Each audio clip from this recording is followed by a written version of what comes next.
Oi, pessoal, tudo bem? Sejam todos bem-vindos. Hoje eu vou falar para vocês sobre o homem que inventou a calculadora, foi um dos maiores gênios de sua época e é, sim, um dos espíritos mais elevados, mais sofisticados e mais penetrantes do pensamento moderno. Ele é também uma figura central para a gente compreender a estupidez, a burrice, a debilidade, a total falta de senso do argumento segundo o qual uma pessoa muito inteligente, evidentemente, é uma pessoa sem fé e impiedosa, ou seja, os homens geniais seriam homens que recusariam a religião. Esse é um argumento iluminista muito evocado e hoje eu vou falar para vocês sobre a realidade, sobre o ser humano concreto que contraria esse sofisma tão repetido entre nós. Hoje a gente vai conversar sobre Blaise Pascal.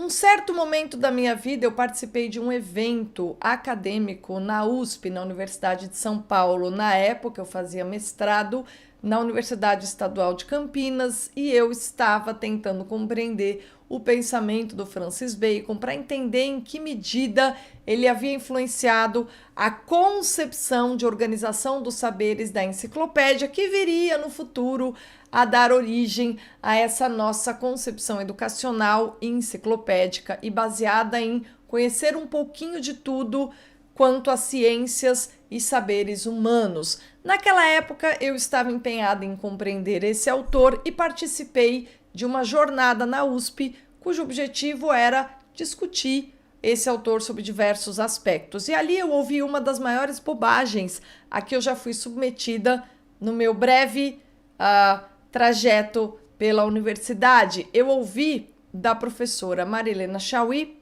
quando se discutia sobre ser ou não sincera a fé de algum dos filósofos modernos envolvidos, provavelmente se tratava de Thomas Hobbes e Francis Bacon, tinham eles de fato fé ou não?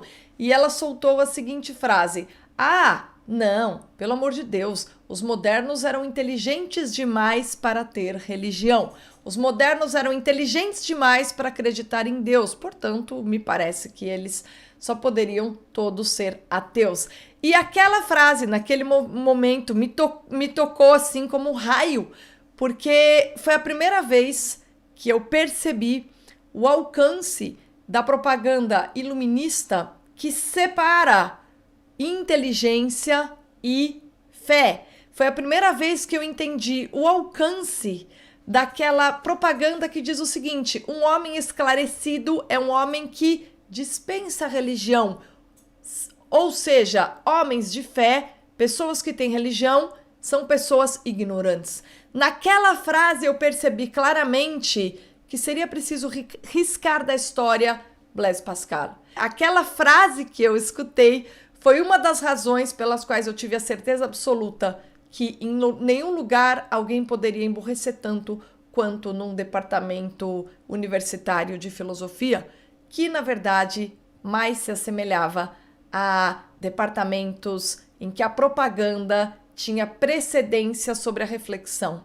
E propaganda, meus amigos, é assunto de sofista, enquanto reflexão sincera é assunto da filosofia. E aí eu pensei, caramba, todo empenho de Platão de mostrar a diferença entre a retórica vazia de lógica e a filosofia, que pode até ser veiculada em belas vestes, ou seja, você pode escrever a verdade com força oratória, com beleza, mas ela tem de ter o rigor da estrutura lógica e, mais do que tudo, ser animada pela mais absoluta sinceridade na busca pela verdade e não por essa vontade de, sei lá, soltar uma frase feita para colocar uma audiência para rir, como aconteceu naquele dia. Eu não tô querendo dizer que eu sou uma pessoa sem senso de humor. Tá bom, a piadinha pode até funcionar, mas, sobretudo se tratando de uma estudiosa de Spinoza, que foi excomungado de todas as instituições religiosas da sua época por ter realmente elaborado uma filosofia que acabaria por validar todos os tipos de sistemas que induziram a expansão do ateísmo. Mas o ponto principal é o seguinte: a gente estava falando de uma universidade brasileira, e na universidade brasileira, se tem uma coisa que se ensina muito, são os filósofos modernos. Então, filosofia moderna é algo que a gente estuda do primeiro ao último ano. Antiga é muito fraca, medieval é terrível, mas moderna se estuda muito. E se tem um homem que mereceu a maior admiração, esse homem foi Blaise Pascal, que foi um pensador moderno. E assim, Blaise Pascal não é qualquer um, foi simplesmente o cara que com 19 anos inventou a calculadora. Era um gênio absoluto. Mas Pascal, além de ter uma inteligência extraordinária, ele era um homem piedoso. E ele tinha uma devoção absurda. E ele, de fato, tinha uma vida espiritual tão rica quanto a sua vida intelectual. E o Pascal, percebendo que o seu tempo era, digamos assim, a porta de entrada de um desmoronamento do edifício espiritual que sustentava todas as vidas espirituais das pessoas, ele escreve no final da sua vida um livro de apologia. E esse livro de apologia, chamado Pensamentos, é uma das maiores obras escritas ao longo da história do Ocidente. Os Pensamentos de Pascal são uma obra muito valiosa e uma das obras mais lidas, não só pelo estilo, mas pela capacidade que tem Pascal, não apenas de nos deixar muito claro as mazelas e os dramas da sua época, mas também porque ele é capaz de resgatar, ou de propor um resgate para um homem que ele vê caindo num abismo sem fim. Um autor importantíssimo também do ponto de vista da história da literatura e da história da filosofia moderna, que era muito cultivado na época de Pascal, é Montaigne. Montaigne tem um ensaio chamado Sobre a Experiência, e naquele ensaio ele dá mostras do típico ceticismo que matizou o espírito moderno. No seu ensaio sobre a experiência, a gente entende de que maneira que o ceticismo, que é uma etapa fundamental do pensamento, que é o duvidar das ideias que você consegue. Não, deixa eu duvidar dessa ideia, deixa eu ver se ela tem problemas, que é o exame que você deve submeter as ideias com as quais você lida. Esse instrumento, essa função, essa dimensão do raciocínio se torna o próprio pensar nesse ensaio de Montaigne, que está no livro 3 e é um dos mais importantes de todos os ensaios. E nesse ensaio da experiência, Montaigne nos permite perceber, inclusive, o redirecionamento do sentido de filosofia que se vivia naquele período, no período do Renascimento, aquela transição entre Renascimento e Idade Moderna. E Pascal, ele tendo uma vida espiritual plena e tendo tido experiências o suficiente para ter uma fé inquebrantável, inabalável, ele percebe que os seus contemporâneos, todos impregnados daquele ceticismo e daqueles floreios próprios a Montaigne, que aqueles homens haviam perdido completamente a capacidade de ter uma vida espiritual. E Pascal, com 19 anos, cria ali aquilo que precedeu a calculadora, né? E tendo sido um matemático muito inteligente, dedicou-se, contudo, com muita energia aos mistérios da fé. E ele se dedicou com muita intensidade a compreender como é que alguém mostra para uma pessoa cuja mentalidade foi, digamos assim, seduzida pelas ideias céticas, como é que ele mostra o caminho para que a pessoa seja reconduzida à sua dimensão espiritual e para que ela, digamos assim, reencontre sua alma. E reencontrando sua alma dentro da sua natureza, ela consiga de novo a pensar sobre a imensidão que nos leva em direção a Deus. É isso que o Pascal faz nos pensamentos. O que é extraordinário é que o Pascal tinha uma saúde muito frágil. E ao longo da sua vida, essa saúde vai piorando. E no final da sua vida, ele tem uma existência sofrível. E o que é extraordinário é que quando ele está no ponto mais terrível desse seu suplício físico, de todos os males que ele sentia, é nessa condição que o Pascal tenta pensar nos seus contemporâneos, pensar no próximo e, como católico legítimo que era, pensar assim: que adianta eu me salvar se eu deixo todos os meus contemporâneos aqui? E aí ele escreve essa sua obra de apologética dentro do espírito e mobilizando todo o imaginário dos, digamos, leitores de Montaigne. Então, quando você lê Pascal, você está no universo dos ensaios do Montaigne, mas a partir desse universo, como ponto de partida, o Pascal consegue criar uma abertura para o infinito e mostrar para uma pessoa que estava deslumbrada com a superfície que dentro dela há profundidade. É isso que ele faz nos pensamentos. E é isso que torna os pensamentos um livro tão extraordinário. E é engraçado que ele começa de maneira despretensiosa e no final do livro você entendeu o que te faltava ou que você não estava enxergando por estar talvez assolado pela superfície. O que o Pascal faz com os contemporâneos é mobilizar todo esse imaginário obcecado pela superfície e abrir uma porta para que eles recuperem a profundidade. Por isso que os pensamentos são um clássico extraordinário. Eles são a prova de que uma inteligência muito elevada não é em nada incompatível com um homem que tem uma fé inabalável.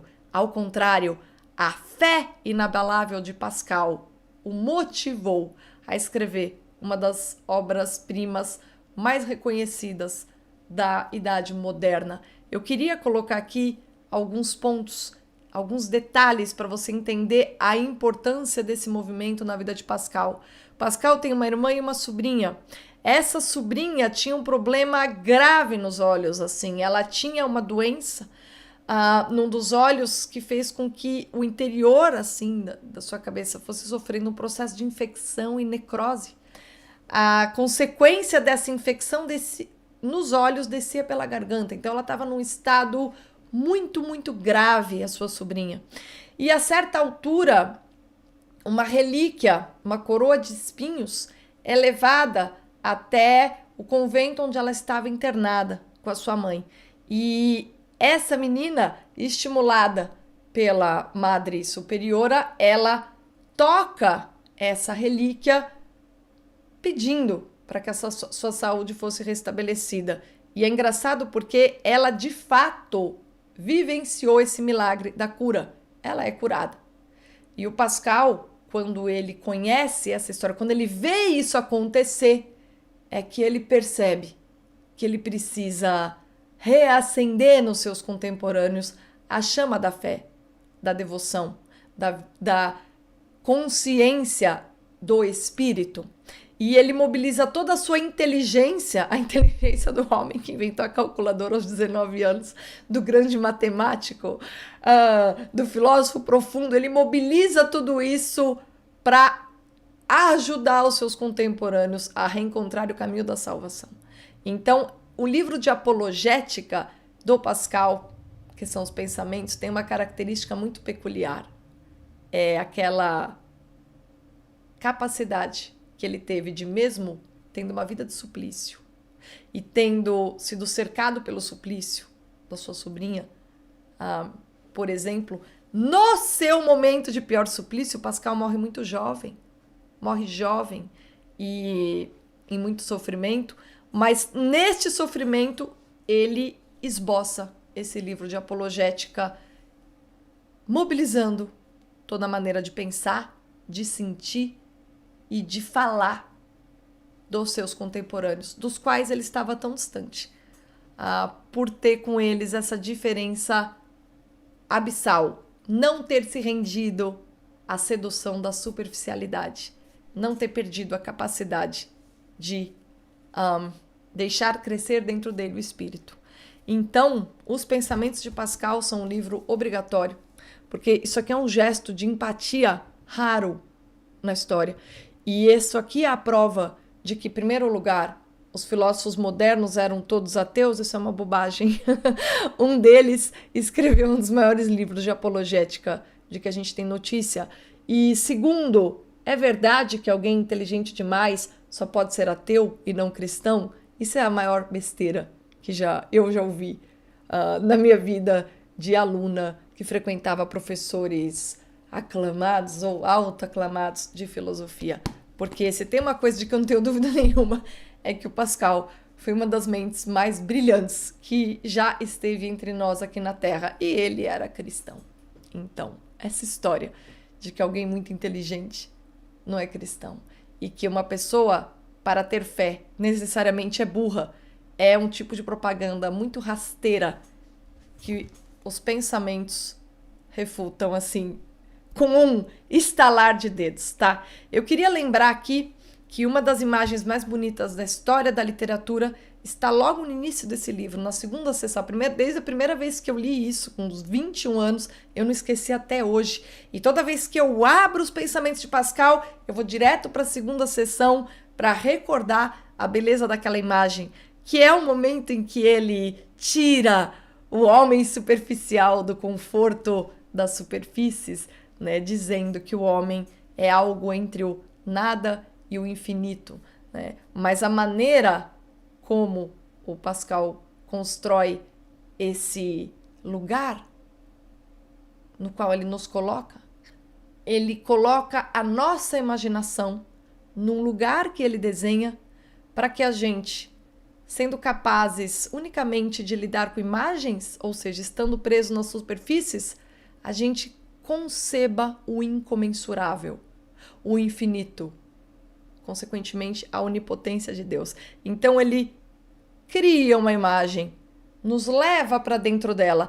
nos relaciona ao eu, porque o individualismo é a característica fundamental não só dos ensaios de Montaigne, mas da modernidade de maneira geral, e ele mobilizando e nos fisgando por essa fraqueza que é a do individualismo, ele nos permite ver a nossa pequenez diante do infinito. E, mais do que isso, ele recupera aquela característica fundamental do ser humano, que o ser humano só pode ser conhecido e compreendido em relação com algo maior. E ao recuperar a realidade da relação entre criador e criatura, ele devolve, digamos assim, aos individualistas modernos a capacidade de ter uma vida espiritual. É um livro extraordinário, tá? Vocês agora têm mais uma edição publicada agora pela Quirion, disponível para conhecerem esse clássico e recusarem, com, digamos assim, a ajuda de um grande apologista, essa ideia comum e banal de que pessoas inteligentes demais, evidentemente, não podem ser cristãs. Essa ideia que eu só poderia ter ouvido de uma comunista e que pode até se dizer uma grande professora de filosofia, mas me parece, sobretudo, uma propagandista inveterada. E se, talvez, ela seja capaz, como provavelmente é, de dar boas aulas sobre os modernos, faltou a ela compreender com um pouco mais de sinceridade a magnitude disso que a gente chama de homem moderno. Pascal foi um homem moderno.